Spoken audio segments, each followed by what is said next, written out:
ఆలుగడ్డ ఆలుగడ్డ ఎక్కడికెళ్తున్నావ్? సంక్రాంతి వచ్చిందని ఆశతో బయటకి వెళ్ళాను. బియ్యం చక్కెర కుండ పాలు అన్ని కొన్నాను. అమ్మ వచ్చి ముద్దు పెడితే నవ్వుతున్నాను.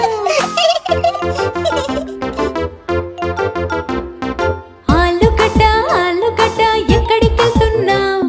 సంక్రాంతి కోసం స్నేహితులను పిలవడానికి వెళ్ళాను. సంక్రాంతి వచ్చే అని పాడుకున్నాం. పాలు అన్ని కుండ నుంచి పొంగుతున్నాయి.